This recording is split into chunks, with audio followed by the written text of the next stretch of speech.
Okay, why did the sponge refuse to work today? It said it was too wiped. Get it? Get it?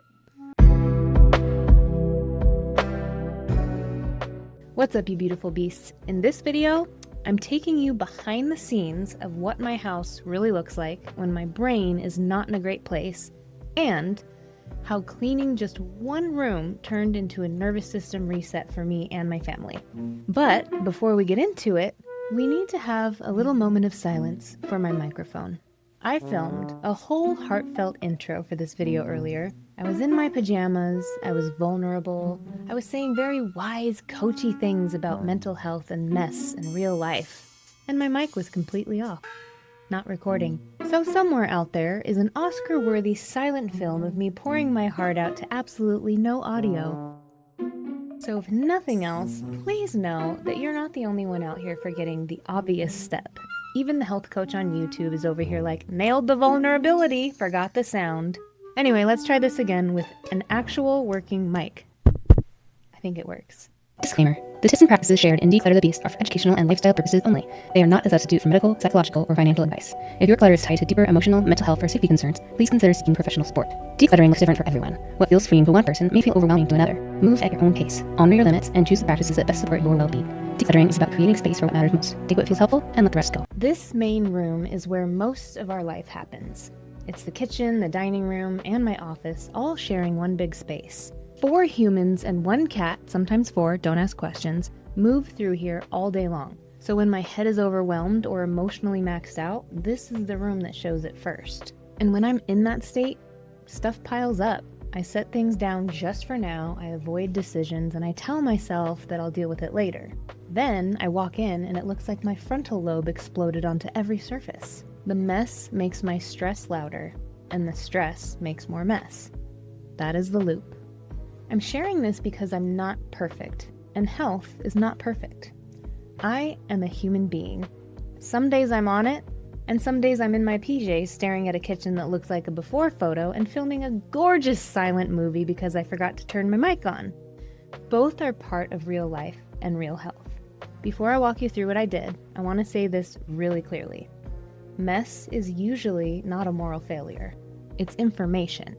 It's your nervous system saying, we are at capacity, especially in a house with multiple people and one very talented shedding cat, sometimes 4, don't ask questions. This room does not mean I'm lazy or broken, it just means that life has been a lot.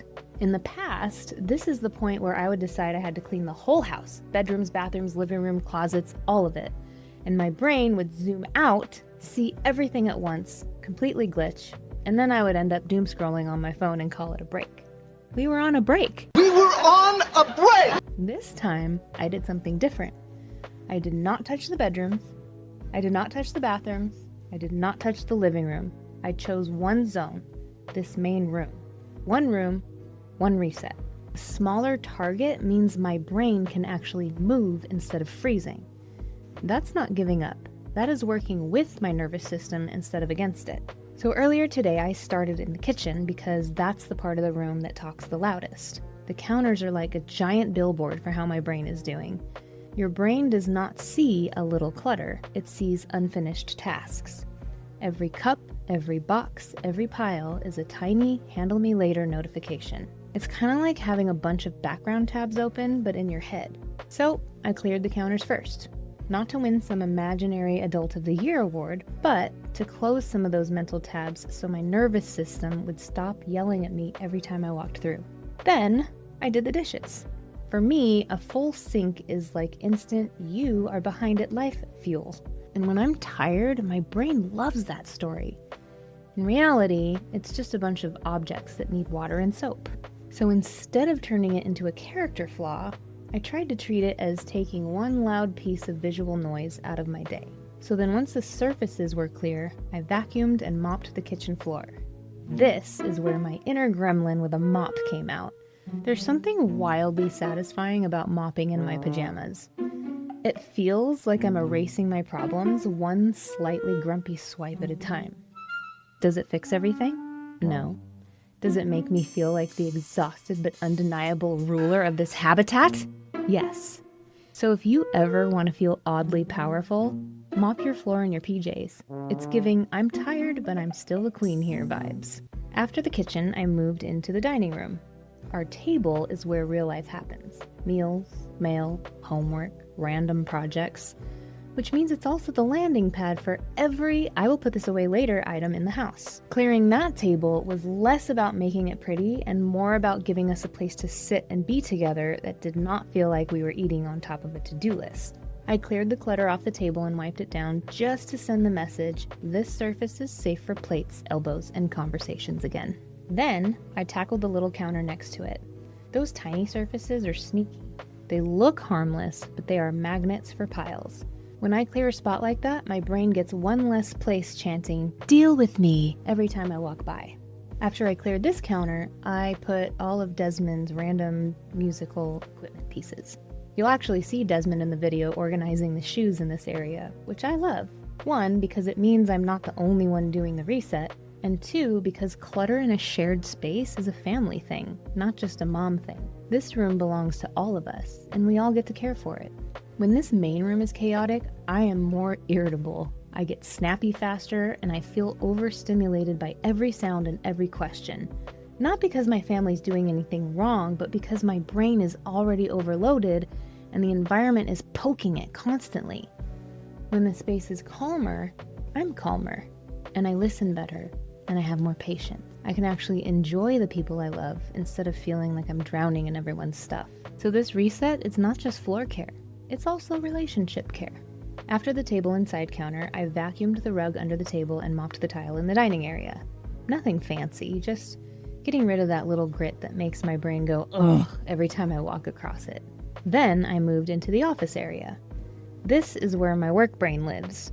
When the desks are cluttered, my focus absolutely crashes. A messy desk is kind of like 17 tabs open in my mind before I even start working.